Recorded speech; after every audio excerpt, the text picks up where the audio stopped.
Bonjour à tous les lecteurs du blog Mes Investissements ou de mes livres. Alors aujourd'hui, on va voir la martingale des comptes en ligne à ouvrir. C'est-à-dire que les banques en ligne sont nombreuses et pourtant il n'y a qu'une minorité d'investisseurs aujourd'hui qui ont franchi le pas d'ouvrir ces comptes en ligne. D'ailleurs, si vous regardez cette vidéo, vous en faites peut-être partie. Ceci dit, parmi cette minorité d'investisseurs, la plupart d'entre eux font une erreur fondamentale, c'est-à-dire qu'ils ont choisi une seule banque en ligne ou un seul compte en ligne ou un seul service en ligne finalement pour l'ensemble de leurs besoins. Or, il n'y a jamais un service en ligne qui est le meilleur pour l'ensemble du scope des besoins. C'est pour ça qu'aujourd'hui on va voir la martingale des comptes en ligne à ouvrir pour finalement constituer votre couteau suisse optimal de compte en ligne.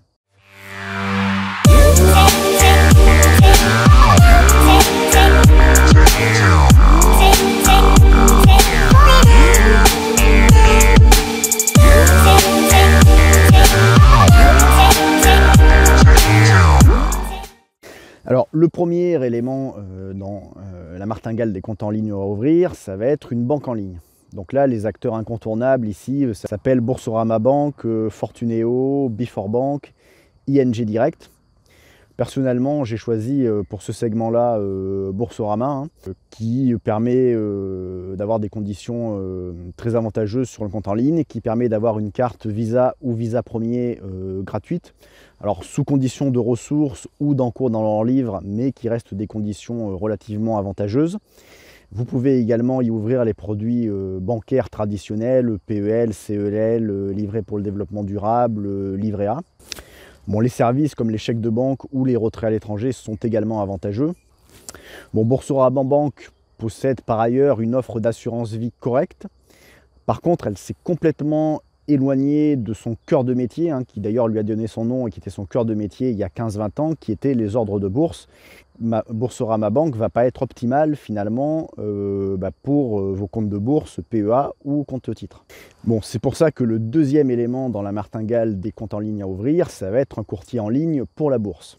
Puisqu'en fait, dans ce domaine, comme je le disais, les banques en ligne, elles ne vous satisferont pas.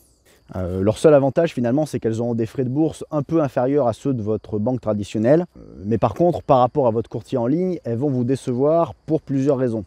D'une part parce que leurs frais de courtage sont très éloignés des frais de courtage des courtiers spécialisés vraiment quant à eux sur la bourse. Et ce d'autant plus que vous allez vagabonder sur les marchés étrangers par exemple.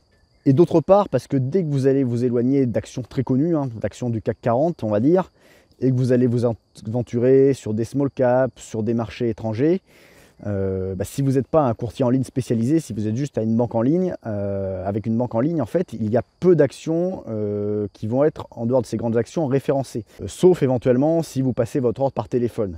Bon, pour moi, en 2019, passer son ordre par téléphone, c'est non seulement pas pratique, mais aussi trop chronophage par rapport à ce que vous voulez faire. Donc dans notre idéal, on veut un courtier en bourse qui prélève des frais au plancher, qui référence et qui permet de traiter un maximum d'actions, et qui sait gérer la complexe fiscalité française, notamment en fournissant à ses clients en fin d'année ce qu'on appelle un imprimé fiscal unique, qui est ce qui finalement est à reprendre dans la déclaration d'impôt et qui est opposable à l'administration fiscale.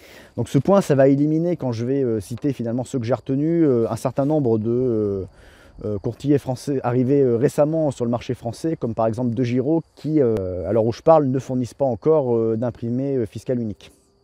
Donc finalement, à ce stade, il va rester que deux courtiers vraiment spécialisés pour la bourse. Ça va être Bourse Direct et Bink. Bon, ces deux se valent à mon sens. D'ailleurs, j'ai mon PEA chez l'un, mon PEA PME chez l'autre. Donc bon, pour moi, ce sont deux courtiers qui se valent. La seule chose qui les différencie, c'est des frais de courtage un peu différents sur les valeurs étrangères. Tantôt en faveur de l'un, tantôt en faveur de l'autre, mais enfin ça se joue à pas grand chose. Donc le troisième élément de votre martingale des comptes à ouvrir, ça va être ensuite l'assurance vie, enfin les assurances vie. Alors je ne dis pas ici une assurance vie, mais des assurances vie, parce qu'il peut être intéressant d'en avoir plusieurs, notamment déjà pour avoir accès à deux bons fonds euros différents, au cas où le rendement de l'un se dégrade plus vite que l'autre, comme ça il vous en reste une qui est ouverte depuis plus de 8 ans au bout d'un moment, et vous pouvez choisir de privilégier de mettre votre épargne dessus. Et puis parce que l'assurance vie peut être intéressante aussi pour faire des choses un peu innovantes, y placer des SCPI, y placer des titres vifs. Donc vous pouvez par exemple choisir déjà une assurance vie qui permet d'avoir accès à un bon fonds euro. Bon, Boursorama Vie par exemple permet d'avoir accès au fonds Eurocima, hein, qui est un fonds qui est pas mal. Il y a aussi Alta Profis Vie qui est intéressant puisque Alta Profis Vie, contrairement à Boursorama Vie, c'est un contrat individuel. En assurance vie, les contrats individuels, contrairement aux contrats collectifs, il y en a assez peu, mais l'assureur ne peut pas changer unilatéralement ses conditions. C'est-à-dire que s'il veut augmenter ses frais de gestion, il va pouvoir le faire sur un contrat collectif sans vous demander, il ne pourra pas le faire sur un contrat individuel. C'est pour ça que d'ailleurs, sur des contrats individuels, quand Generali a choisi d'augmenter ses frais de gestion, on a deux taux différents pour les fonds euros. On a laissé Scrupter d'après le 1er janvier 2017, date où ils ont changé leurs frais sur fonds euros et le rendement pour les Scrupters d'avant janvier 2017 pour les contrats individuels. Et par contre, pour ceux qui sont en contrat collectif, ils ont tous le rendement des fonds euros après augmentation des frais de gestion, donc comme s'ils avaient souscrit après le 1er janvier 2017. Donc voilà qu'il y a quand même un léger intérêt à avoir un contrat individuel d'assurance vie parmi son scope. Alors après, on peut avoir intérêt à avoir aussi une assurance vie qui permet d'acheter des SCPI. Alors l'intérêt de placer des SCPI dans une assurance vie, c'est d'adoucir la fiscalité de ces produits quand on les achète comptant. Donc une assurance vie intéressante pour ça, qui a des frais assez faibles et qui distribue 100% des loyers des SCPI, ce n'est pas le cas de toutes, ça va être par exemple Mes Placements Liberté chez Spirica. En plus, si vous en ouvrez une côté Generali, une côté Spirica, ça vous différencie votre risque de contrepartie puisque vous êtes chez deux assureurs différents. Alors ensuite, vous pouvez également prendre une assurance vie pour pouvoir y placer des titres vifs, donc des actions. Alors il y a deux raisons pour pouvoir placer des actions dans une assurance vie.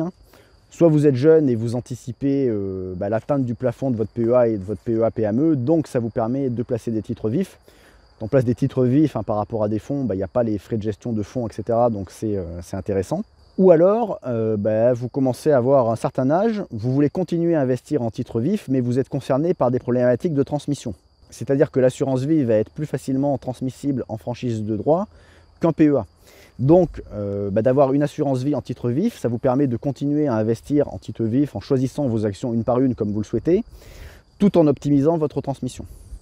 Et enfin, le quatrième élément auquel il faut quand même penser, pour moi, quand on parle de compte en ligne, il ne faut pas se couper complètement de votre banque traditionnelle, puisque si vous faites de l'immobilier, vous allez avoir besoin de ce contact physique pour négocier des emprunts. Donc si on récapitule, dans la martingale des comptes à ouvrir, on va avoir une banque en ligne pour votre gestion courante de compte, l'Optimum, une carte de crédit gratuite. 2, un courtier pour la bourse, un PEA, un PAE, PME éventuellement, et un compte titre ordinaire chez ce courtier-là. 3, des assurances vie en diversifiant. Il vous en faut pour du bon fonds euro, il vous en faut pour pouvoir y placer des SCPI et éventuellement, dans certains cas, pour pouvoir y placer des titres vifs. Et puis 4, vous gardez votre banque physique. Bon, voilà pour la martingale des comptes à ouvrir.